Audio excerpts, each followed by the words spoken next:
Okay, so the next example that we're going to use is we're going to find the equations of tangents, so plural, and we're going to be given a point on the tangent and the equation of the circle. Okay, now the point that we're given on the tangent is not the point of contact, so we will definitely have a point, but we don't have any more information about the tangent. So the situation looks like this. This is what we're talking about. So we have the equation of the circle. We're going to have a point that's on a tangent somewhere on it, but that means that there are two possible tangents that meet that criteria.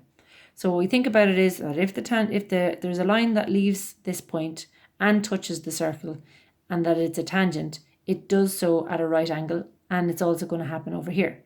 So basically, we have a point, we don't have a slope.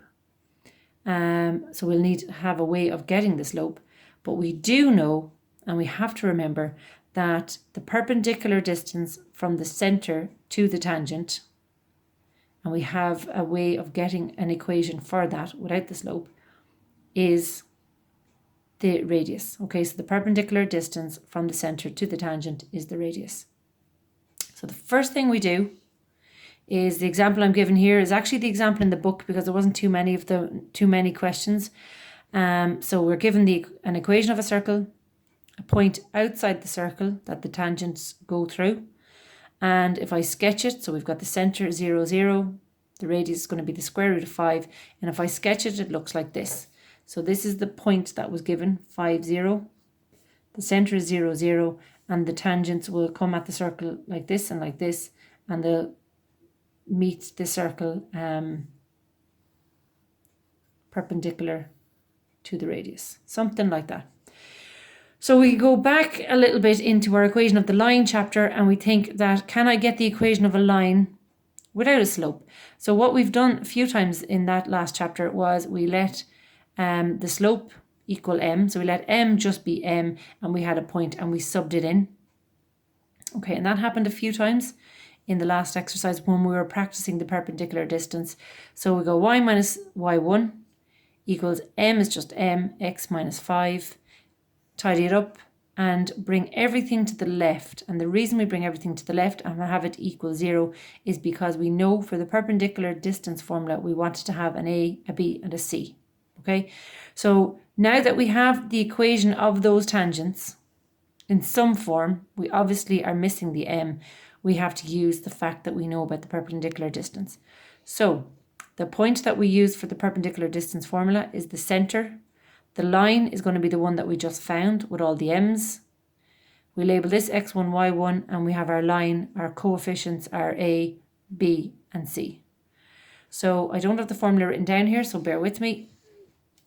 It's going to be a, which is the minus m, times the x1, plus the coefficient of y here is 1, times the y1, plus the c, all over the square root of minus m to be squared and the 1 to be squared. And that is equal to the radius, which is root 5. Working out step by step there. Tidy up. I did a bit of cross multiplying here. So made that a fraction. I cross multiplied to end up with this line that's in blue. Then squaring both sides, I ended up with, okay, you can look through this slower yourselves. Tidy up, tidy up, tidy up. And I ended up with a difference of 2 squares. Okay, down here, difference of 2 squares question. We know we wanted to have 2 m's because there was 2 tangents, so it makes sense to get a quadratic. And with the difference of 2 squares, we end up with m is a half and m is minus a half. And always with the difference of 2 squares questions, you get the same value, but different signs. Okay, now we're almost there because we've got 2 slope values. So I'm using those 2 slope values. With each of the slope values that you have, get the tangent equations. So you could go back to the start and use your y minus y1 formula, or you have a version of the tangent already here that you used for the perpendicular distance formula and slope in, or substitute in a half where you've got the m's, and tidy up, and here multiplying by 2 got rid of the fractions. And then when m was minus a half, sub in minus a half and tidy up.